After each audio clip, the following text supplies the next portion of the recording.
Okay, so welcome back to a very amateur YouTube clip by myself. Hopefully this is helpful despite the shoddy camera work. So in this YouTube clip I'm going to show you a Gothic paper. So remember you have 2.5 hours to do it. You have to answer 2 questions. And then I'm going to give you, and then we're going to mainly focus on question 2. And then I'm going to give you some advice on the things that you can be revising and looking at home, okay, to help with question 2. So here's an example of a paper question. The question that you've been doing up until now really has been the unseen prose question, where you're given a section of writing from a Gothic text and you have to answer a question on it. And it's very AO2 heavy. You have to analyse language in detail. 75% of AO2. Okay. Now, this is the question that we're really going to focus on. The task 2 of the Gothic, where you'll be given 3 questions. You choose one question. You're not answering all 3, you choose one question. Now, by the end of next year, you would have studied Dracula, The Bloody Chamber and Dorian Gray. Now, within these 3 questions, you will have to answer, like I say, you choose one question and you will have to focus on either Dracula or The Bloody Chamber and compare it to Dorian Gray. Okay. You can, if you want, you can compare Dracula to The Bloody Chamber, but you have to use either Dracula or The Bloody Chamber in your answer. So, out of the 3 questions here, let's look at this one.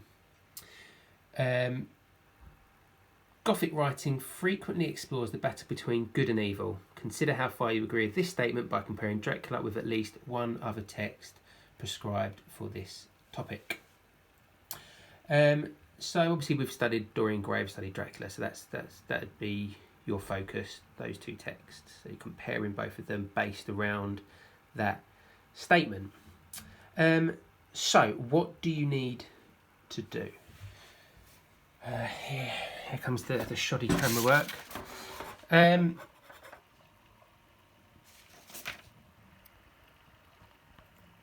So here's the mark scheme for question 2 of the Gothic.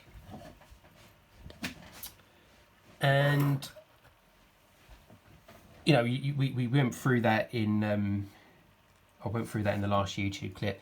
This is just this is sort of the top level, so it's a little bit more detailed for how to get a top level response, 26, 30 marks. But I'm going to break it down. So we're going to look at what it is you can be revising at home. So AO3 is 50%. Now it says influence of the context in which literary texts are written and also in which literary texts are received. So, what can you do?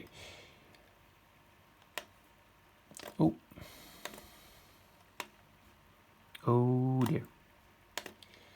There we go.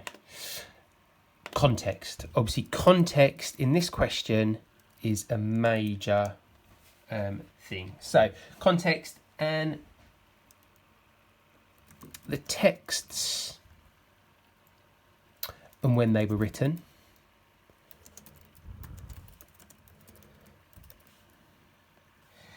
Is there sort of any significance of this time period?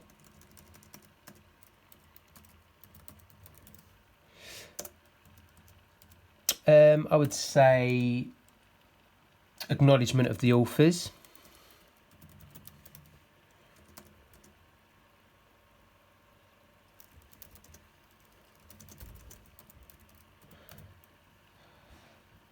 Sort of like any personal influences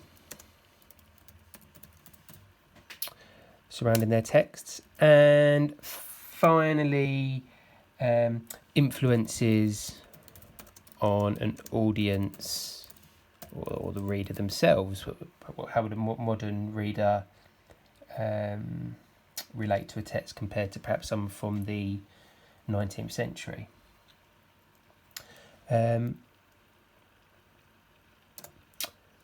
Secondly, AO4. Excellent and consistently detailed comparative analysis of the relationship between texts. So here it's obviously talking about how can you compare the two texts. So comparing texts, really we're thinking about similarities and differences. So what I'd like to think about when you're revising, you want to think about setting,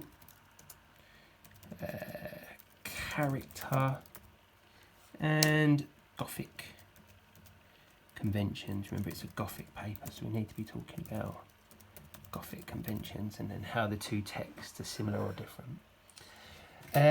AO1, it's sort of really, AO1's really how you actually answer your question. How have you structured your question? And we get better at that really with practicing answers. That's why we do our assessments, to practice. But it does say critical concepts and terminology. So I think revision wise, I'm going to add over here, because I'm running out of space, critiques. Sorry, put that in capital letters as well.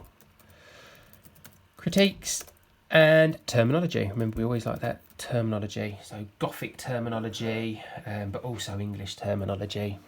You should be used to that by now. Critiques, obviously, perhaps you might want to look at. You could even mention someone like an Anne Williams. You know, I always bang on about her. But you're mentioning people that have perhaps studied the Gothic or have ideas about the Gothic, and if you mention that, it's a thumbs up. It's basically showing off that you've studied the Gothic. And then finally, it says for AO5, judgment consistently informed by exploration of different interpretation of texts. So in my eyes, we do need quotations. You know, that you can't really do an essay without quotations. It's very difficult. And through those quotations, you can perhaps have yourself different interpretations of the texts. It could imply this. It could also suggest this. So in my eyes, this is what you could be revising at home. Contextual factors. You can be starting to brainstorm the comparing of the text. Of what's the setting like in Dracula? What's the setting like in Dorian Gray? Are there similarities, differences? Perhaps some of the key characters, some of the key Gothic conventions. You can also be looking at critiques,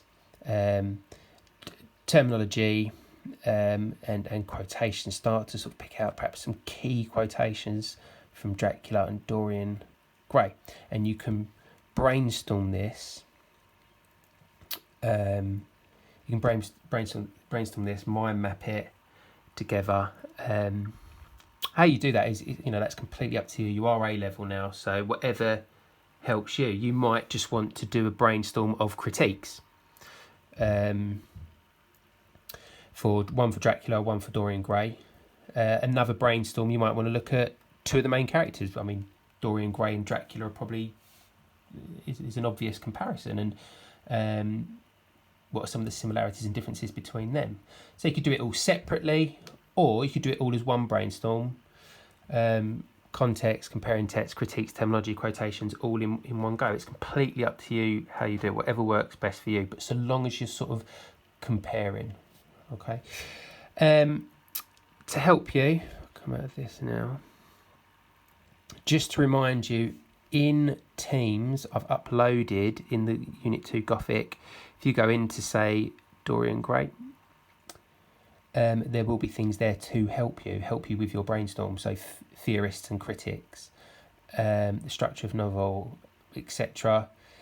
If you go into Dracula, there will be the same. Criticism, industrial context.